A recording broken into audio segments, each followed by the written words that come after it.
Fragments of Payal, a novel by VMS. It is about the therapeutic journey by Dr. Sarah and her client Payal. And the chapter one, the monsoon rain had just begun to kiss the streets of Bangalore, turning the dust into slick, dark paths. The smell of wet earth mingled with the faint aroma of jasmine from the gardens lining the narrow lanes. The city was alive with muted sounds, car honks, splash of tires and puddles, and the distant chatter of neighbors seeking shelter. And it is almost the normal life was continuing. And yet, as I navigated the rain slick streets through the asylum, the world outside seemed far away, irrelevant compared to the inner storm I knew awaited me with those walls. Pile, her name alone carried the weight of memory, loss, and fragile hope. I remembered her as a young woman, only full of dreams, artistic and passionate, fiercely alive. Marriage had promised partnership and the love, yet somewhere along the path, life had shattered her within her mind. Schizophrenia, latent in her younger years, had surged after the trauma of loss and betrayal. She had lost her home, career, her independence, everything tangible that anchored her to the world, and now she existed in fragments. Yet, when she saw me, even in the sterile confines of the asylum, she got some kind of confidence and she was trying to open up her mind, though she was hesitant. I first tried to gain her confidence sitting next to her, observing her quietly without asking any questions. And the marriage had promised pile partnership and love, but it is a kind of confusion in her mind. She lost everything.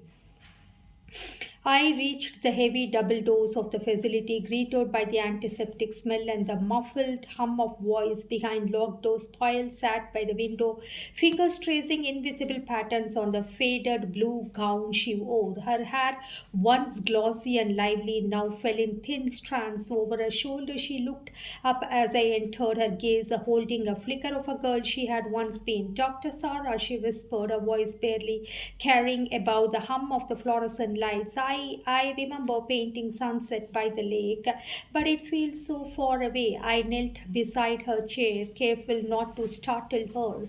Payal, it may feel far now, and I said softly, but that memory is still yours, and we can find it together. Her hands trembled, not just from nervousness, but from the fragile state of mind that struggled to separate reality from illusion. I could see the fear in her eyes. Confusion came from living in a world where thoughts and perceptions no longer follow the rules they once did. And but I also saw something else, a spark, a fragment of resilience. Over the next hours, we began to untangle the threads of her memory. I asked her about the small joys she once loved, the smell of rain on clay, and the brush of a pen across paper, the music that once made her heart swell. She spoke haltingly, her words like shreds of glass. She struggled to hold together. Sometimes she laughed at a memory, sometimes she cried. Each emotion was a step toward reclaiming herself, each recollection a thread she could begin to weave back into coherence. I reminded her gently, Pyle, your past is part of you, but it does not define you. Even here, you can still feel, still create, still choose small joys. World outside may have abandoned you, but I'm here and together we will walk through this piece by piece. By the time our session ended, the rain outside stopped, leaving a quiet city that mirrored the tentative calm settling over her.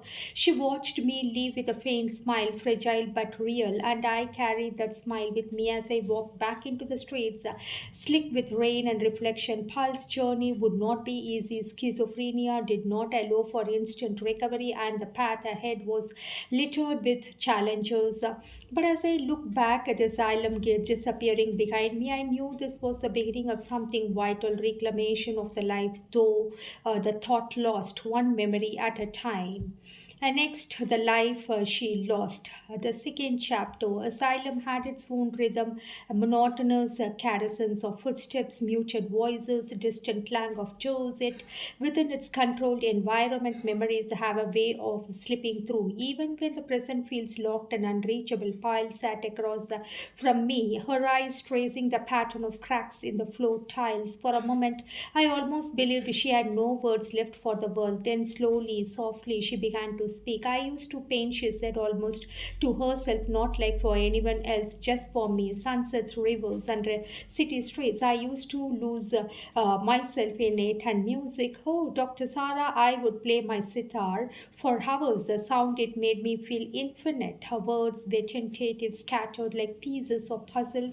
She could barely assemble it in them. I could see the echo of the vibrant woman she had been, the woman who once navigated life with passion and hope. I learned forever, my voice soft. Tell me about it, Payal. Take me there. Describe one of those days. She closed her eyes, and for a fleeting moment, I could see her transported. It was morning. The sunlight touched the balcony just right. I had my paints ready and my music. The whole world felt alive. Every stroke, every note. I was free. Then the edges of her memory frayed. The light dimmed, then everything changed. She whispered, her hands clenched, trembling. Marriage. I thought it would be love. I thought I could share this joy, but it wasn't. I lost myself. She struggled to continue, her mind resisting the pain. Schizophrenia deepened her after her losses, twisting reality and memory into a labyrinth. Moments of clarity were fleeting, followed by confusion, paranoid, and fear. And yet, here she was, daring to recall a life that had been stolen from her. I waited patiently, letting her pace set the conversation. Loss is heavy, I said finally. It doesn't disappear, but it doesn't define the whole of you. You can still hold on to the pieces that are yours, your passions, your memories, your spirit. Tears welled in her eyes, and for the first time in months, she let them fall free. I don't even know who I am anymore. Sometimes I feel like I'm a stranger in my own body. I reached across the table, lightly touching her hand. You are Pyle, and Pyle is still there, beneath the pain, beneath the fear. The woman who loved painting, who lost herself in music, and she's still inside you. We will find her together. For the rest of the session, she spoke in fragments, snippets of conversations, fleeting memories, glimpses of old joys. Each revelation was small, but each was a victory in recalling her life before the trauma. She began to weave the first threads of identity back into a fractured mind. As she left the room, I lingered behind, watching her retreating figure. The asylum walls were thick and confining, yet inside them something delicate, vital was stirring. Pyle was beginning to reclaim her narrative piece by piece, memory by memory. The woman who had lost was daring to resurface, and in that fragile resurgence, I saw the true work of healing, not erasing trauma, not pretending it hadn't happened, but helping someone find themselves again amid the ruins of what they had lost. Cracks in the mind. The next chapter, the asylum had a rhythm all its own, doors opening and closing with a mechanical predictability, voices echoing softly in corridors, and distant hum of fluorescent lights that never quite dimmed. For someone like Pyle, it was both prison and refuge. The walls confined her. Yes, they also kept her safe from a world that had once been too cruel, too chaotic. During our sessions, the cracks in her mind became more evident. She would start a sentence confidently only to stop mid thought, eyes darting as though unseen forces whispered secrets she couldn't fully understand. Shadows on the walls were sometimes real, sometimes hallucinations. Conversations she had never had would echo in her memory like ghosts. Schizophrenia had twisted her perception of reality, blending the past, present, and imagine into a dizzying kaleidoscope. One afternoon, rain rain streaked down the asylum windows, and Pyle looked at me with wide, fearful eyes. They are here, Dr. Sarah. They won't let me paint. They won't let me sing. They are taking it all away again. I took a deep breath, keeping my voice calm, steady, and grounding. Pyle, I can't see them, but I hear you. Let's separate what is happening outside from what your mind is creating right now. You are safe here. Nothing can take your painting, your music, or your memories away from you. She blinked, confusion mingling with relief. Her hands trembled as she traced invisible lines in the air, almost as if trying to capture the things she feared losing. But sometimes I can't tell what is real, what is not, she murmured. Then we will name it together. I said, we will take each feeling, each vision, and give it a label. Fear, memory, imagination, one by one. And we will see which ones belongs to reality and which ones are creations of your mind. None of it is wrong, all of it a part of you, and that is what we work with. Over weeks, we practice reality grounding exercises, focusing on sounds, textures, immediate surroundings to anchor her when hallucination struck. She would learn to say, this is a thought, not a fact, or this is a memory, not the present. It was painstakingly slow work. Schizophrenia did not yield easily to logic or gentle reassurance, but small victories like recognizing a hallucination as a hallucination were monumental. One day she brought out a sketch she had secretly drawn on a scrap of paper. It was messy, chaotic, but unmistakably hers. I painted them, Dr. Sarah. Even when they tried to take it away, I still made it real, she uttered. Her triumph was palpable in that messy, imperfect drawing. I saw a mind fighting to reclaim itself. I encouraged her to continue, no matter how fragmented the work, no matter how disjointed the reality she portrayed. There were setbacks, of course, the days when she refused to speak, when delusions overwhelmed her, and when even the simplest exercises seemed impossible. On other days, I reminded her gently, healing is not a straight path, it is full of curves and obstacles. You are not failing because it is hard, you are still moving forward one step at a time. And sometimes, in the quiet moments between storms of her mind, she would smile faintly, remembering a melody, recalling a color she had loved, or whispering, I think I can be myself again. In those cracks of mine, there was also light. Every hallucination named, every memory reclaimed, every fragment of identity she grasped was a thread weaving her slowly back into coherence.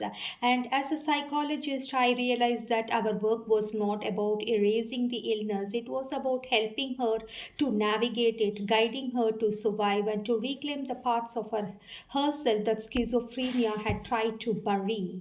And the bond between us. Next chapter. Some bonds are formed in sunlight and laughter, others are forged in shadows and whispered truths. With Pyle, ours was of the later kind, a delicate tether spun from shared vulnerability, patience, and quiet understanding what it means to live inside a fractured mind.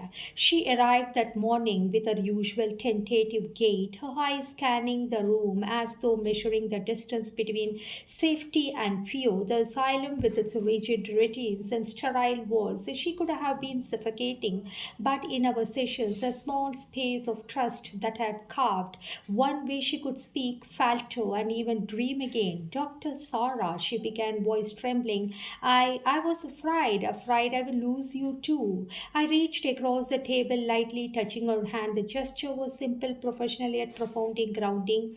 And Payal, I am here. I won't leave. This is a place where you are safe to be yourself in every way you are. Her eyes welled with tears, but this time they carried a relief as well as a fear.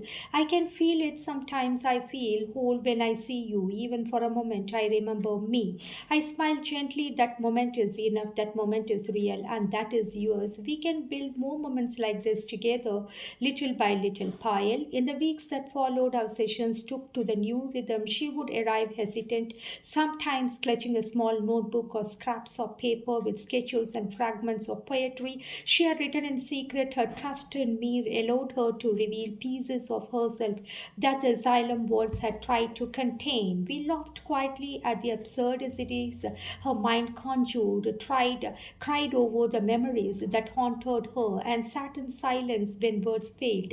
In that silence, I could see her breathe in the world again, slowly, carefully. Each session became not just therapy but a sanctuary, a space where her fractured self could tentatively reassemble. I often reflected on the delicate line we walked. As a psychologist, I had to maintain professionalism, yet our bond was unmistakably personal in its intensity. She had no family here, no one to anchor her reality, so I became a constant, a lifeline, and a witness of a struggle. I reminded myself that attachment did not equal dependency. It was a bridge of her humanity, a way of for her to reconnect with herself she feared she had lost.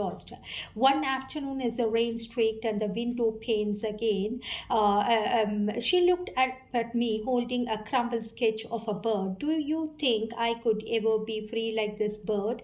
Freedom is not always about leaving a place, I said softly. Sometimes it is about finding a way to live within your mind and your heart, despite the challenges, and you are learning that every day. Her smile that day was small, tentative, yet radiant with a fragile glow of hope. In that expression, I saw the essence of her courage. Despite the schizophrenia, the hallucination, the shattered past, she dared to trust again, dared to reclaim joy, dared to be herself.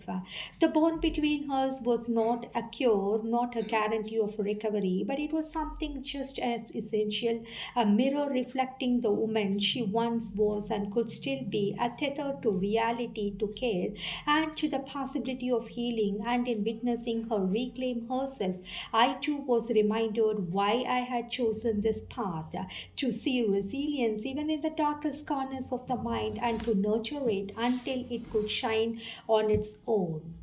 And the next chapter, rekindling passions, the smell of wet earth still lingered in Bangalore's air as I walked into the asylum that morning carrying a stack of art supplies, paints, brushes, sketchbooks. It wasn't much, but it was a lifeline, a bridge between the fragments of Payal's lost self and the possibility of expressions she so desperately needed. Payal sat in a usual corner by the window, staring out as if the world beyond were another lifetime. Her eyes flickered up when she noticed the supplies. A shadow of curiosity passed over her face, followed quickly by hesitation. Do you think I can still do it? She asked softly, her voice almost a whisper. Even now, after everything, I don't just think it, Pyle, I said, kneeling beside her chair. I know it, the part of you that loved painting, that felt music in her bones, that lost herself in colors and notes. That part is still here, and we are going to find her together. Her fingers brushed the bristles of the brush, and as though testing its weight, slowly, almost tentatively, she began to paint. At first, the strokes were shaky, uncertain, but each mark on the page seemed to anchor her further in the present. Remember how you used to describe sunsets? I asked gently. Try painting what you feel now, not what is perfect, just what is yours. Hours passed in quiet concentration. She painted shapes like colors that did not make sense at first glance. It carried meaning only she could understand. Occasionally, she paused, staring at the page, lips trembling as fragments of memory surfaced. I used to see orange like this, not so bright, not so harsh. I encouraged her to describe it, to speak aloud what her mind felt, letting her memories and imagination coexist. Music followed. On another day, I brought a small sitar and she plucked the strings hesitantly. The notes trembled at first, uneven and soft, but as the minutes passed, a melody emerged, a hesitant, haunting reflection of the woman she had once been. She began keeping a small journal, sketching and writing about moments from her past and visions for the future. Even when schizophrenia pulled her into confusion or delusion, she would return to her art, her writing, her music, anchors that remind her she was more than her illness. Look at this, Dr. Sarah, she said one afternoon, holding up a sketch of a bird breaking free from a cage. It's not perfect, but it's me. It's still me. Her smile was faint, fragile, but unmistakably real. And in that smile, I saw her reclaiming fragments of her identity, moments of agency, sparks of passion, courage to be herself despite the storm of her mind. Our sessions grew more than therapy. They became creative exploration, journeys into memory and imagination. Each brushstroke, each note, each word written was a step toward coherence, toward wholeness, and it was a haunting, something that was quite intense and intact, I could say. Her creations sometimes messy, jagged, painfully slow, but in the act of creation, Payal found freedom, a freedom that no illness could completely take away. The woman who had lost everything was learning slowly and painstakingly to claim pieces of herself again. By the end of the day, she looked at her growing collection of sketches and writings. Her eyes sparkled with something I hadn't seen in months: recognition of the self. She had thought lost and courage to bring her passions back into life. And echoes of love and loss, the next chapter, that afternoon in the asylum had a peculiar quiet stillness that carried the weight of unspoken memories for Payal. These were often the hardest hours of creativity, though she was engaged in some kind of artwork or music. Somewhere it is lagging again and again. She is lost in her own hallucination, fear, and it is unexplainable. And for that, creativity and music had rekindled fragments of joy, but also unearthed the shadows she had lost, buried. Grief, guilt, loss, and love fractured her mind in the first place. Do you ever wonder if I made it all worse? She asked one day, voice trembling, her hands clasped tightly in her lap as though holding herself together. If I had done things differently, maybe I would be here. I took a deep breath. Pile schizophrenia is not caused by mistakes or regrets. It is a complex interplay of mind, biology, and experience. What happened in your life brought trauma, yes, but it did not make you guilty. You are not responsible for the illness thoroughly. She looked down, and tears glimmering in her eyes. I loved him, Dr. Sarah. I thought it would last, and then everything broke. I lost him, I lost myself, I lost all of it. We spent the session unpacking her memories by one. The marriage, the unfulfilled promises, the moments of happiness turned bitter by betrayal. Each recollection was painful yet necessary. I encouraged her to speak them aloud, to honor the emotions tied to her each memory instead of suppressing them. Grief is not weakness, Payal, I reminded her. It is proof of what you valued, what you loved. The pain you feel show that those moments mattered, but acknowledging them doesn't mean that you are trapped. It is the first step to heal. She nodded slowly, her lips quivering. For the first time in weeks, she allowed herself to cry fully, unashamedly. Every tear seemed to carry away a fragment of guilt she had held on to for years. Then came the exploration of lost passions intertwined with her trauma. I used to write letters I never sent, poems, songs, I forgot them, she whispered. I encouraged her to retrieve those memories, to write again, even imperfectly. But creating new work, she could reclaim ownership of her narrative, her life story, no longer dictated solely by loss or illness. Over the next few weeks, Boyle confronted more of her past friends who had drifted away, family relationships strained by misunderstanding, constant ache of dreams deferred, and each session was exhausting, but she emerged a little more grounded, little more coherent. There were setbacks, of course. Some days grief would overwhelm her, hallucinations would creep creep in, turning memories into confusing blends of reality and imagination. On those days, I guided her gently back. These feelings are part of your story, but they do not control you. We will navigate time together. And slowly, threads of a fractured identity began to weave back together. The woman who had lost amid guilt, grief, and mental illness began to recognize herself again, flawed, fragile, yes, but alive. By the end of the chapter of our work together, Payal was no longer simply recalling what she had lost. She was learning to hold her memories, her passions, and emotions in her hands, examine them, and say, "This is mine." And I'm still here. The asylum walls remained around her, but within them, a world was emerging, world where she could feel, grieve, remember, and begin to rebuild herself piece by piece. And the fragile triumphs next chapter, the corridors of the asylum no longer felt entirely confining to Pyle. Each day she moved through them with a little more purpose, little more confidence. Routines that had once seemed stifling now became frameworks upon which she could hang her small victories. Started attending group therapy sessions where other patients shared their struggles and triumphs. At first she was hesitant, quietly observing from the back, afraid that the noise of others' lives would overwhelm her fragile sense of self. But gradually she began to participate, offering small insights, sometimes a soft smile, sometimes a timid question. Each interaction was a tiny thread weaving her back into tapestry of human connection. Her creative work flourished alongside these social strides. Sketchbooks she carried became overflowing collections of color and memory. One day she presented me with a painting, a vivid landscape of a river winding through golden fields under a blazing sunset. "I painted it just for me," she said, eyes shining with pride.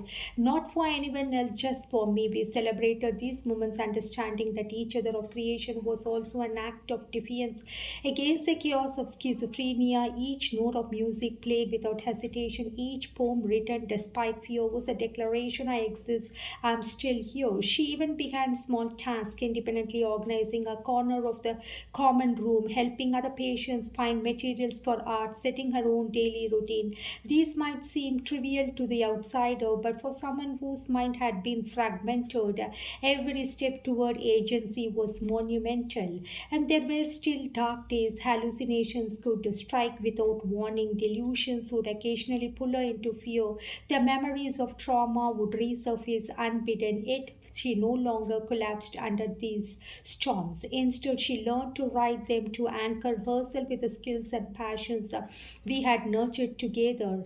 One rainy afternoon, she worked on a series of paintings inspired by childhood memories. She looked up at me. I think I'm remembering more than just pictures," she said softly. "I remember feelings, me, really me, not just fragments, but all of me." Somehow her words carried both astonishment and quiet joy. It was a fragile triumph, yes, still tempered by the challenges of her illness, but it was real. She was no longer merely surviving, she was beginning to reclaim the life within her mind, piece by piece, stroke by stroke, note by note. As I watched her, I felt the profound truth of my work as a psychologist. Healing is never linear, and progress is often measured in the tiniest victories.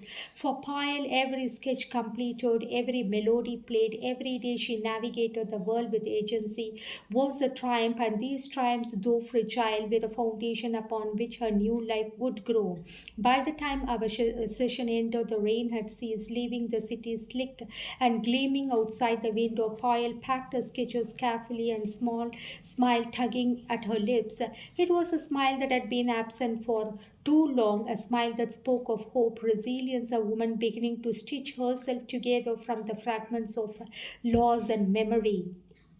The mirror of memory next chapter, asylum corridors were quiet that morning, the usual hum of routine replaced by stillness that invited introspection. Paul sat at a small wooden table by the window, a fresh notebook open in front of her. A blank pages stared back, both intimidating and inviting, as if asking her to finally tell a story in her own voice. "I don't know where to start," she admitted, voice trembling. Her pencil hovered over the page, uncertain, as if afraid.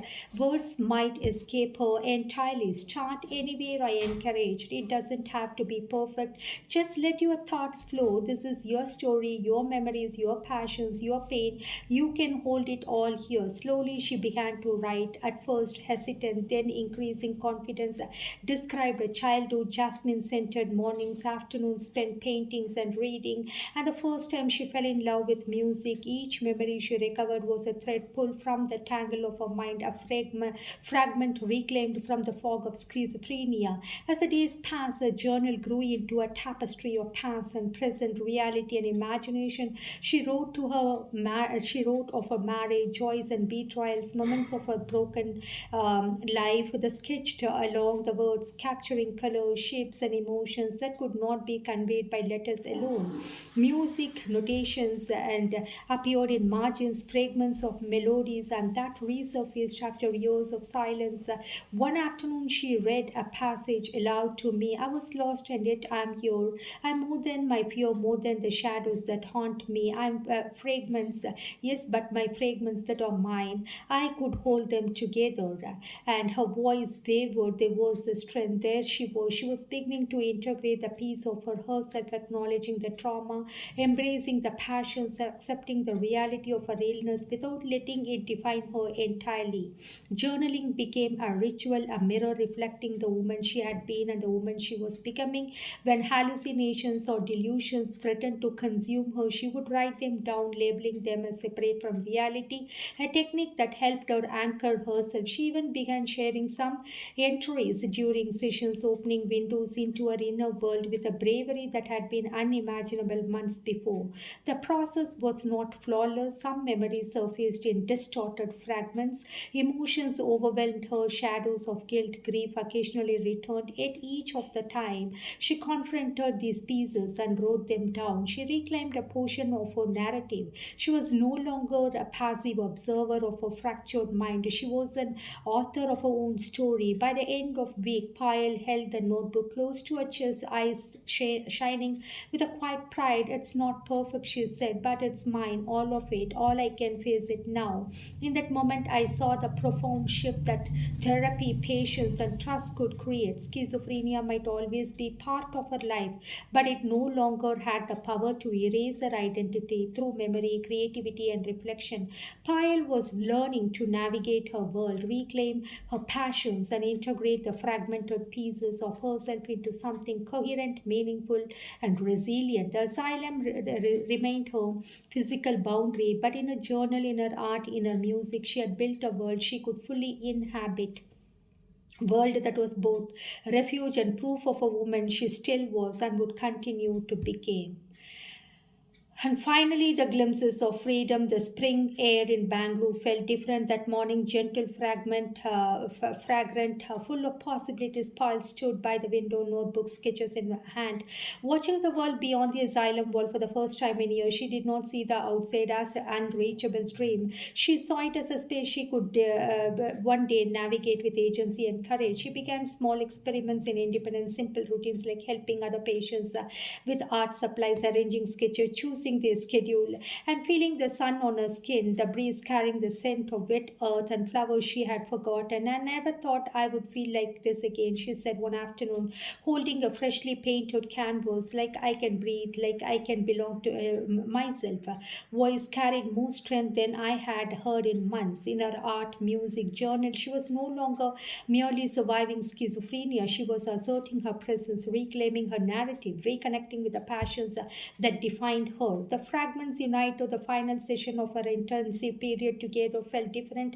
Pyle had brought a canvas seemed almost glowy with life across it were fragments of her world, childhood memories, flashes of her lost passions, landscapes of imagination, birds in flight, melodies written in color. This is me, she said, her eyes shining with the tears. All of me, past, present, even the pieces I thought were gone forever. She was right. For months she had navigated the labyrinth of her mind, confronting schizophrenia, trauma, grief, and guilt, and yet she was not completely cured. For schizophrenia would always be part of her, but coherent, resilient, and alive. She had stitched together the fragments of herself into a tapestry that could hold both pain and hope and memory and creativity. I know the road is not over, I reminded her gently. Healing is ongoing, but look at what you have achieved. You have reclaimed yourself, you have created your own freedom piece by piece. Pyle nodded, holding the canvas close. I could live with this, I can be, even be, and maybe one day more than here. As I walked away that evening, the city glimmered and the fadings, and the streets were wet and the passing of rain. I thought of Pyle standing in a corner of the asylum, surrounded by her art, music, words. She was no longer a woman lost to schizophrenia. She was a woman rediscovered, resilient, hopeful, a living testament to the power of memory, passion, and human connection. In the quiet of that moment, I realized that healing is rarely about perfection. It is about reclamation, persistence, and courage to face one's own mind with honesty and care. Pyle's journey was far from over, and she had already achieved the most vital triumph. She had found herself again, and that, I thought, is freedom.